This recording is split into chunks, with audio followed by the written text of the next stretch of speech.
The door to August's office is thankfully unlocked, and I'm pleased to discover that it's empty. Ooh, do we snoop around? The desk is in its usual disarray, papers and books haphazardly strewn across its surface. I take a deep breath and head straight for the filing cabinet I've seen August rummaging through so often, and I carefully open the drawers.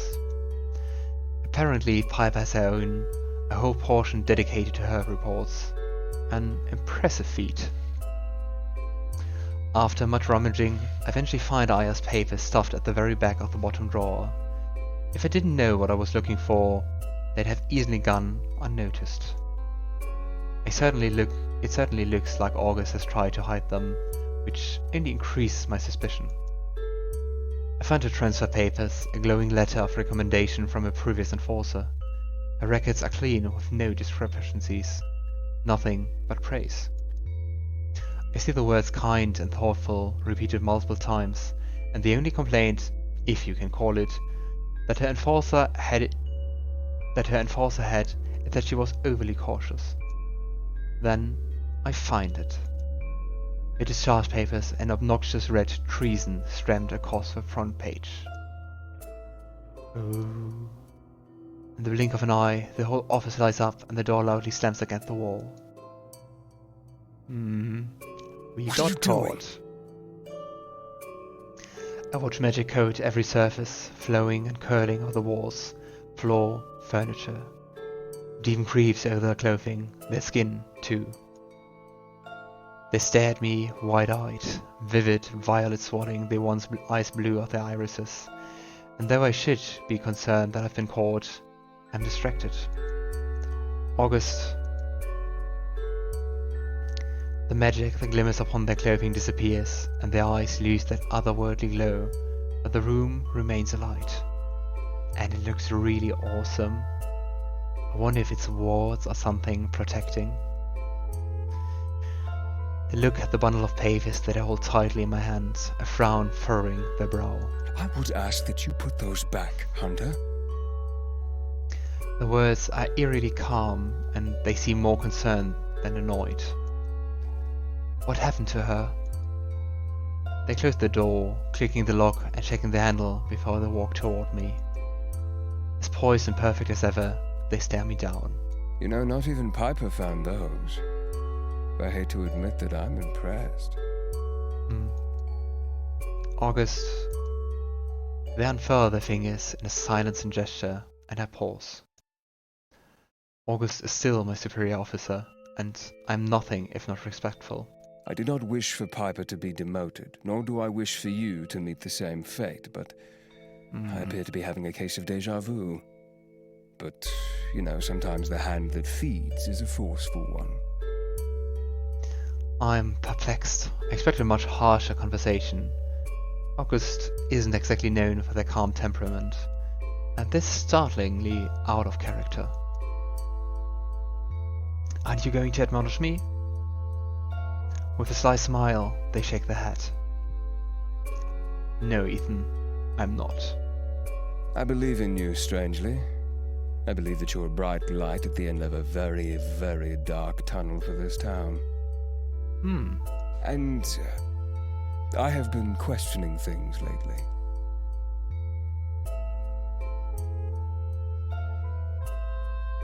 The uncertainty is startling. They've always seemed so sure, so confident. It's like a different person stands before me. Are they afraid too? I just want to know what happened. Their mouth twists and they sigh deeply. I don't know what happened. I am but a pawn. August, please. I let my frustration show, the papers crumbling in my grip. She's rotting in a dungeon and no one knows why? Not even the one who signed her papers? A fierce, bright glow surrounds us, magic crackling at their fingertips. I did not sign them. That's curious. They take a deep breath. I couldn't do such a thing. This goes higher than me, far higher. People are scared to even utter her name. They shake their heads and I notice that I can't get a read on their aura. I'm not a liar when I don't say I don't know. Something in my gut tells me this really is all connected, and this doesn't exactly comfort me. The very institution that I work for, that I've dedicated my life to. I move to pull out the sash and let it unfurl, holding it before them, and August's eyes grow wide. Who does this belong to? Aya Walker. The expression is unchanging. I see. It's bloodied. I nod, handing it to them. They carefully lay it across their palm, studying it intently. Heavily and torn to shreds. Whatever happened, she put up a fight. They frown, their lips pursed. Something is clearly perplexing them. She was not reported to be injured upon her arrest, that much I do know. Something like that wouldn't be omitted. I throw them a sorry stare, wondering how they could still be so sure of such things. You're positive the blood is hers? I want to tell them how I know, but I can't implicate Ezra nor Alkar. Not after they both were so clearly terrified. I'm sure, and I'm going to need you to trust me on that. Strangely, they don't question it. Instead they sigh, placing the sash upon their desk. She was yours, August. Don't you want to know what happened to her? I want to see her, to visit the dungeon. They glance out of the window, and another heavy snowfall coats the icy street outside. I think you need to take a seat. I have a few confessions. What exactly is going on in this city? I can hear the rush of my blood pounding in my skull as I take a seat, my heart trying to escape the restrictive cage of my wrist as I stare my enforcer down. August's fingers are visibly trembling. All color has drained from their skin, and I'm fearful that they might faint. They draw in a shuddering breath and reach for one of the drawers on their desk, pulling out a vial that glows a vivid lavender. I recognize it from the very first time I met them in Ezra's shop. Strangely, it feels like forever ago. The way they demanded it from him was with a desperation that I haven't seen in them since, but it stuck with me nonetheless. At first, I think they might pop the cork and swallow it whole, their eyes hungry as they shake it, watching the vicious liquid swirl and brighten. They don't though. Instead, they place it in the middle of the desk. They proceed to sit on their hands, and I gather that's a precautionary measure to prevent themselves from indulging. What exactly is that? They clear their throat, unable to meet my concerned gaze. This is what I've been reduced to. Ezra gave this to you? They nod and reach for the vial. They watch intently, their throat bobbing as they swallow thickly. The room flares to life as I pop the cork, and August shifts in their seat. It smells fragrant, almost citrusy. It's certainly not as unpleasant as I anticipated. It is not harmful if used as intended. Ezra could never create such things. He is not interested in enabling me, but I may have pressured him. Charming. I may have taken advantage of it, hence the nature in which my magic has been manifesting lately. Just another thing to add to the long list of regrets I seem to have accrued lately. Doesn't sound like a good thing to do. I look around the room, now understanding how such a display is even possible. What does it do exactly? I can feel a crackle in the air, an obvious shift in tension. My magic draws from the mind, and when using it often I tend to grow weary faster than most. It's a weakness I'm not proud of, and I cannot be viewed to be weak when in such a position in this agency. They gesture toward the vial and lay it back upon the desk. Therefore, this affects me the ability to replenish my mana, to put myself to use whenever required. Sonic abilities such as my own are rare, so I am required quite often. There are quite obviously side effects though. Your health is more important than your notoriety, August. They seem taken aback by the statement, maybe even a little embarrassed. Yes, I see that now. I've been a little blinded by the desire to impress. But the harder I look, the more I realize that I might be pushing myself to the limit for a broken cause. I blanch at that. Those words coming from August's mouth seem unreal. It's a casually honest statement, painfully honest even, and certainly not something that I could imagine the enforcer I met just a week ago daring to utter. Too many questionable things have happened right under my nose, and I was too blinded by my determination to succeed to see. Piper, the murders. We need to get back to the start, examine the root. The root being the agency, the enforcers? With a small nod, they lift their eyes to the ceiling, speaking their next words with great effort. Yes, the enforcers. Then, why bring me here? That I cannot answer. I wish I could. You mentioned that you didn't want Piper to be demoted, so what happened? Their gaze flickers to the side, staring out of the window at the snowy street. After Aya's arrest, Piper became unsettled. Rightfully so, now I look back. She wouldn't stop rambling about a theory she had about the agency. Corruption, slander, all nonsense to me at the time. She was caught trying to break into the dungeons and rifling through my files. Just like you were this evening. I clear my throat, offering them an apologetic grin. I was too infuriated to think straight, and before I got to the chance to defuse the situation, Harry caught wind. I regret the way I dealt with it. Papa was a good friend before this mess began. I should have helped her. I let her down. Their gaze meets mine, and they somehow seem more concerned for me than they are for themselves. You and Piper, you were friends? Hard to believe now, I know. But yes, we were. Close enough for her to convince me to arm wrestle her. They absent-mindedly rub their elbow, as if they are nursing an old injury. Don't do that. Ever. The way they light up when they talk about such memories doesn't go unnoticed, and I feel a pang of sorrow for their lost friendship. They both seem like they could do with such company in their lives, and now I understand why they're noted as being so prolific as a team. You should speak to her and clear the air. The look they throw me is less than convincing. Piper is a proud person. She's been wronged by someone she trusted, and she does not trust freely. I wouldn't expect her to forgive me without much begging, but I shall try. Truly value our friendship, and have been cruel to her in my mission to please Harry. That ends now.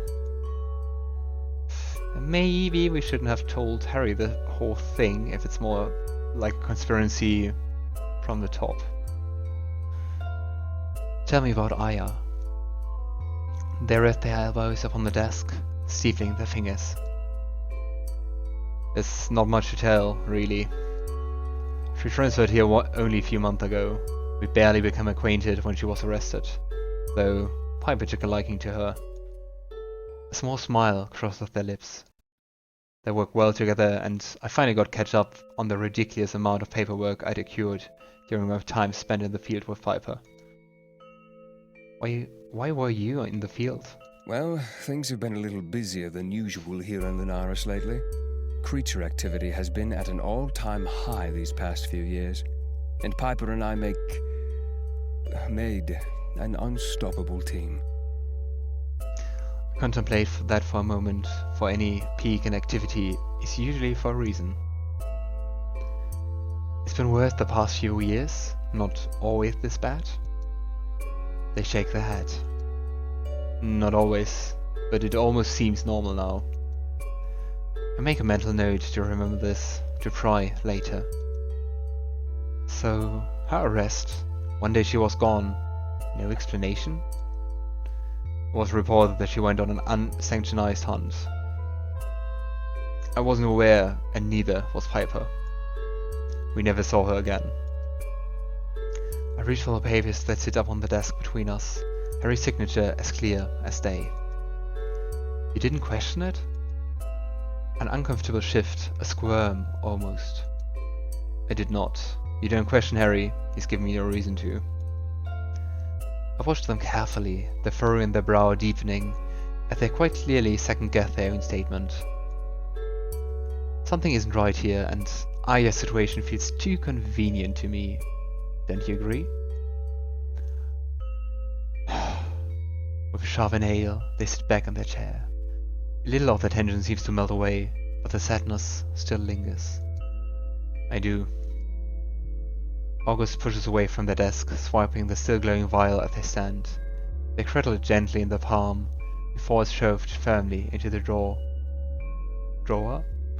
from where it came. Not all stumbling over words is mine, there are some errors. What's next? What can we do? I think you should speak to Piper. She might know more than me, especially after her snooping. I stand too, my touch lingering upon those discharge papers. I want to go into the dungeons. I want to see her. They avert their gaze, cheeks rosy, their frustration evident. I cannot authorize that. Not when I know it would put your position in jeopardy. They thoughtlessly slide their hand across the back of the chair, cutting me a sympathetic stare. Can't have a repeat of what happened with Piper, Ethan. I try my best to stop my own frustration showing. Please, August, I need you to trust me here. What if I can find a way to get down there undetected? A way neither of us will be implicated? Interest obviously piqued, they raise a dark brow at me. And how exactly do you propose you do that? With all due respect, Hunter Everflight, you don't know the dungeons here. They're right, but... I smile, and they narrow their eyes at the change in expression. What do you have up your sleeve? Well, I happen to know a few people who can certainly be of use to us. I'm not sure you're going to like it though. Go on. You may not approve, but we have a few allies that probably know the dungeons better than any hunter or enforcer ever could. The vampires? The dramatic and sudden roll of their eyes tells me they know exactly who I'm talking about. You want to enlist a bunch of vampires to help us break in the enforcement dungeons? I knew it. Not a bunch, just one. Finn has lived in this town longer than literally everyone else. August scoffs loudly. Lived. He's as dead as a doornail. So you're just going to walk into the dungeons, Casimir and Tao, and hope not to get caught? I smile at their obvious distaste for my plane. Ezra, Piper, even Alkar, they can all help too. Do I have your permission to proceed? A pregnant pause follows my question, but eventually August meets my gaze once more. You have my permission. But please be cautious. I'm no wiser than you here, and I cannot protect you if something goes wrong. I came here to make something of myself. I was so desperate to move out of the shadows of my parents. I come from a family that held me to such high standards. Standards I could never dream of meeting, no matter how hard I tried. Oh. The words grow terser as the seconds pass, unraveling gradually. I don't want this to be my legacy. I want to make the world a better place, not a scarier one. I gather that August has suffered through much frustration, and life has weathered them to the bone. They quickly gather themselves. I won't let you down. I don't doubt that, actually. Oh. I head back to my room at the Wolf to clear my head and try to figure out my hastily concocted plan a little more thoughtfully. I stay up, pondering the fact that we still haven't been given the name of the latest victim, and I wonder if Harry is keeping it from me for a reason. After my conversation with August, everything feels wrong. A quick, sharp pain rises in my temples. I feel that familiar presence lurking. Despite that, it would appear that no voices will visit me tonight. Because apparently nothing is sacred in this town, I managed to coax Piper's address out of Edna with very little persuasion. I had her cross the street, unsurprised that she still lives so close to the tavern, and as far away from headquarters as possible. Her house is small, but it appears to have a character, much like its owner. I take a deep breath, and I knock. She looks surprised to see me, but her expression quickly softens. I wasn't expecting you, especially because I assumed you had no bloody idea where I live. Are you okay? A timid smile crosses my lips. I definitely don't think this is a conversation to be had in the street. Can we talk? Oh, sorry. Of course, come in. Her house is warm and inviting. The walls adorned with an abundance of gorgeous weaponry, and various plants and brightly colored pillows litter the room. It looks really warm and at home and nice. Your home is beautiful. Thank you. I've been lucky, really. I know not all hunters catch a break like I have. Plus, real estate in the shithole is cheap. We shall laugh, but I can't help but feel a sense of urgency to discuss things with her.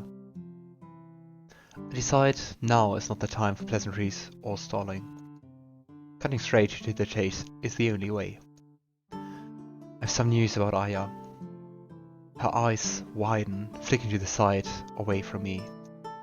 Aya! Please don't say what I think you're going to.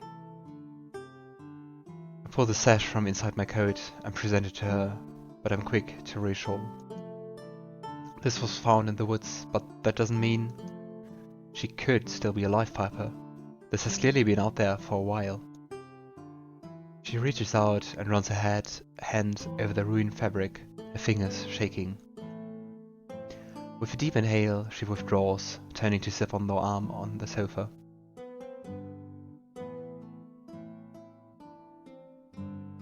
Why are you here? She looks so sad, like she's only thinking the worst.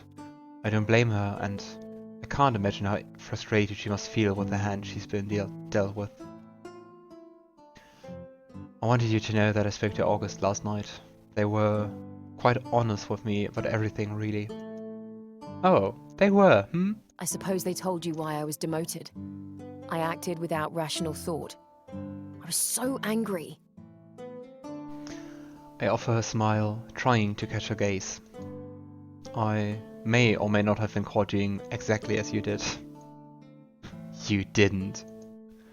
I nod, feeling a little smug now the fear of being reprimanded by my enforcer had dissipated.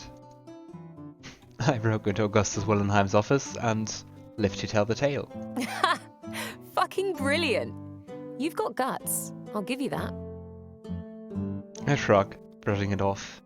I'm grateful that the mood has shifted to something that feels a little lighter. You know, August regrets how everything happened.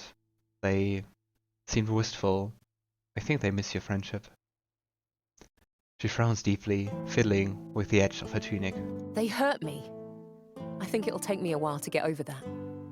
It wasn't even about the punishment. It was that they didn't believe me. You work with someone for all that time, but when it came down to it, they thought I'd gone mad. Why would I make up such a thing? Everyone jokes about us and our instincts, but they don't understand. When we feel something, we really feel it, you know? And not because I do know. Whatever lies within us that grants us our abilities, something we cannot shake or ignore. Which makes me wonder how we acquire that. If we sense someone is in pain or they're scared, we feel it in kind. If we laugh fully. If we can feel that something feels off, it usually is. They employ us to do what we do for a reason. I wish they'd have a better understanding of what or how we feel. She scoffs a quiet laugh, rolling her eyes and offering me a small smile. If only. If August wishes to make amends, I welcome their apology, but it will take me a while to trust them again. I was humiliated and betrayed by one of my only friends. They've got some begging to do. Now that I'd like to see. Shit, me too. I get you a front row seat if it ever happens, alright? Deal. Now, I have a proposition. Oh. I want to go into the dungeons. She stares at me blank, expressionlessness. You fucking what? Are you absolutely mad? Fancying a demotion too, are you? Well, let me tell you, it's not all it's cracked up to be. I throw her a look, and she smirks. You're serious then? Well, well, Ethan, I'm impressed. So, come on, what's this plan? I'm still putting the pieces together. You inspired me, though. Good to know. Some good comes out of my suffering, I suppose. Do you have any tips? Any kings you encountered on your journey? The fact that I didn't even get to the door would indicate that I failed pretty miserably, wouldn't you say? There are wards, there are guards. It's pretty impossible. Unless... Unless? Well, you know Ezra, don't you? The witch is more than a pretty face. Speak to him. See if you can convince him to help. She's right. I've seen him use wards in his shop, and from what I saw of his magic the other day. You're a genius. She shrugs as if that's the most obvious statement I could have made. Duh. When you're ready, you know I've got your back. Always.